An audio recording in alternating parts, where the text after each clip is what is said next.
ગુજરાતના લોકો ડ્રગ્સ લે કે ના લે, પણ અહીંયાના ઉંદરોને ડ્રગ્સનો ચસ્કો લાગ્યો છે. વાત સાંભળીને તમને પણ રમૂજી લાગી હશે, પણ આ વાત ખુદ પોલીસ દ્વારા સ્વીકારવામાં આવી છે. શું રે સમગ્ર મામલો, તેની વિગતે ચર્ચા કરીશું. નમસ્કાર, હું છું પ્રથમ મોદી, આપ જોઈ રહ્યા છો નિર્ભય ન્યૂઝ. ગુજરાત પોલીસ જે છાતી ઠોકીને જ્યારે કહે છે કે ગુજરાતમાં ઝીરો ટોલરન્સની નીતિ છે, જ્યારે ગુજરાત પોલીસ ડ્રગ્સનો કારોબાર પકડે છે ત્યારે હેડલાઇનો બનતી હોય છે કે ગુજરાત પોલીસે નશાના નેટવર્કની કમર તોડી નાખી. પણ સામાન્ય રીતે કોઈ પણ વ્યક્તિને વિચાર આવે કે આ ડ્રગ્સનું શું થાય છે, ક્યાં મૂકવામાં આ ડ્રગ્સને આવતું હોય છે, અને પકડાયા પછી ખરેખર પોલીસ દ્વારા કેવી આના પર કાર્યવાહી કરવામાં આવે. આજે જે ખુલાસો થયો છે તે સાંભળીને તમને પણ લાગશે કે તમે તો કોઈ કોમેડી ફિલ્મ જોતા હોય, પણ આ સત્ય છે, અને તે પણ સરકારના દસ્તાવેજો પર.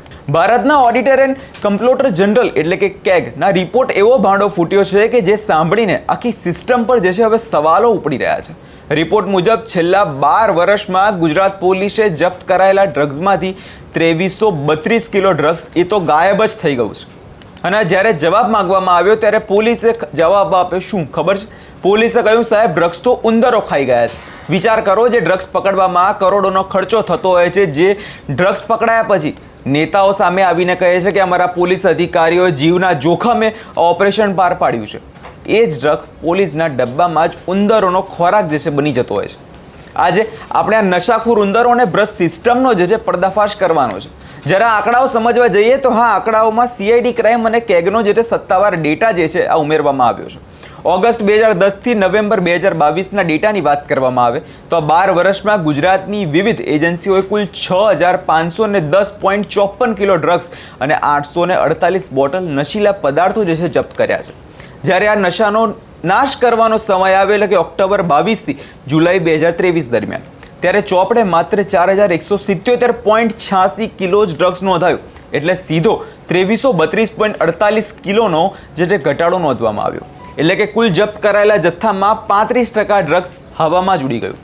એટલે હવે સવાલ અહીંયા એ ઊભો થતો હોય છે કે 2300 કિલો એટલે કોઈ નાની રકમ તો નથી. જ્યારે ગૃહ વિભાગે EDGP CIDને પૂછ્યું કે આટલું બધું ડ્રગ્સ ક્યાં ગયું, ત્યારે જે જવાબ મળ્યો તે સાંભળીને કેગના અધિકારીઓ પણ વિચારમાં પડી ગયા કે પોલીસે લેખિતમાં જણાવ્યું કે 1400 કિલો ગાંજો તો ચોરાઈ જ ગયો છે. એટલે વિચાર કરો, પોલીસ સ્ટેશનમાં જ ચોરી થઈ ગઈ અને બાકીનો જથ્થો ઉંદરો ખાઈ ગયા અથવા ભેજના કારણે વજન ઘટી ગયું. એટલે જ્યારે પોલીસે, હવે સવાલ આમાં પ્રશાસન અને પોલીસ પર પણ ઉઠે છે કે ઉંદરોના નામે ડ્રગ્સ સગે વગે કરવામાં જે છે આવી રહ્યું છે, કેમ કે આ ડ્રગ્સ ફરીથી બજારમાં વેચી શકાય. કેગના રિપોર્ટમાં એક તસવીર રજૂ કરવામાં આવી. આ ફોટો જે ભંગાર ખાનાનો નથી, પણ આ એ ઓરડાનો છે જ્યાં પોલીસે ડ્રગ્સ પકડ્યું છે અને ત્યાં ડ્રગ્સ મૂકવામાં આવતું હોય છે. તૂટેલા દરવાજા, સીલ વગરના ડબ્બા અને ગંદકીથી ભરેલો રૂમ, આને કહેવાય ઝીરો ટોલરન્સની નીતિ. સાહેબ, તમારી પોલીસ કહે છે કે ગાંજો અને અફીણ લાંબો સમય સુધી પડ્યા રહે તો તેમાં ભેજ આવી જાય છે અને તેના કારણે વજન જે છે થોડું ઘટી જતું હોય છે. થોડું આમાં વિજ્ઞાન સમજવા જઈએ કાં તો ખબર પડે કે વજન ઘટે એ તો સમજ્યા, પણ શું 35% વજન ઘટી જાય? કેગના રિપોર્ટમાં સ્પષ્ટ નોંધવામાં આવ્યું છે કે આટલો મોટો તફાવત માત્ર ભેજ કે ઉંદરોના કારણે ના હોઈ શકે. આમાં ગુજરાત પોલીસની ઈમાનદારી પર સવાલ જે છે ઉઠી જાય છે. વિચાર કરો, જે ડ્રગ્સ પકડવા માટે સરકારે સ્પેશિયલ ટાસ્ક ફોર્સની ટીમ બનાવી હોય, જે ડ્રગ્સ યુવાનોની જિંદગી બરબાદ કરી રહ્યું છે, એ જ ડ્રગ્સ પોલીસના કબજામાં સુરક્ષિત નથી તો પોલીસ સ્ટેશનમાંથી 1400 કિલો જે છે એ ડ્રગ્સ ચોરાઈ જતું હોય છે. તો સામાન્ય માણસની સુરક્ષાની તો હવે શું જ અહીંયા વાત કરવી? શું પોલીસની લાપરવાહી છે કે પછી પકડાયેલા ડ્રગ્સને ફરીથી સર્ક્યુલેટ કરવામાં આવી રહ્યું છે કે આ સૌથી મોટું કૌભાંડ જે છે બહાર પાડવામાં આવે છે? શું ગૃહ વિભાગને આ વાત ગળે ઉતરે છે કે 2300 કિલો ડ્રગ્સ કોઈ ઉંદરો જ ખાઈ જાય? જે પોલીસ સ્ટેશનમાં જે માલખાનામાંથી ડ્રગ્સ ચોરી થઈ જતા હોય છે, તેના જવાબદાર અધિકારીઓ સામે અત્યાર સુધી પગલાં લેવામાં કેમ નથી આવ્યા? તે સવાલ અહીંયા ઊભો થાય છે. ચોરી થઈ છે તો એ વાત અત્યાર સુધી કેમ ચૂપ રાખવામાં આવી?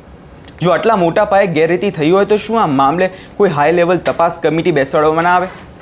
કેગના રિપોર્ટમાં પોલીસ અધિકારીઓની નિયત પર શંકા પણ વ્યક્ત કરવામાં આવી છે. આ ગુજરાત પોલીસ પર સૌથી મોટો ડાઘ છે કહેવામાં આવે છે. આ શંકા વ્યાજબી છે, કારણ કે જ્યારે પણ કોઈ ડ્રગ્સ પકડાય છે ત્યારે પોલીસ મીડિયા સામે આવીને ફોટા પડાવે છે, પણ જ્યારે એ જ ડ્રગ્સ ગાયબ થઈ જાય છે ત્યારે ઉંદર આગળ ધરી દેવામાં આવે છે. આ જનતાની આંખમાં ધૂળ નાખવા જેવી વાત છે. ગુજરાતને ડ્રગ્સ મુક્ત બનાવવું છે, ગુજરાતને ડ્રગ્સ ફ્રી કરવું છે, ત્યારે માત્ર દરિયાકાંઠે નજર રાખવાથી નહીં ચાલે. પોલીસના જે માલખાના છે તેના પર પણ હવે નજર રાખવી પડશે. જો રક્ષક જ ભક્ષક બનશે અથવા રક્ષકની લાપરવાહીનો ફાયદો હવે ઉંદરો કે ઉંદર જેવા માણસો ઉઠાવશે તો ગુજરાત ડ્રગ્સ ફ્રી થઈ રહ્યું. આ વિષયમાં તમારો શું અભિપ્રાય છે અમને કમેન્ટ કરી ચોક્કસથી જણાવજો અને અમારી ચેનલ નિર્ભય ન્યૂઝને લાઇક શેર અને સબસ્ક્રાઇબ કરવાનું ભૂલશો નહીં.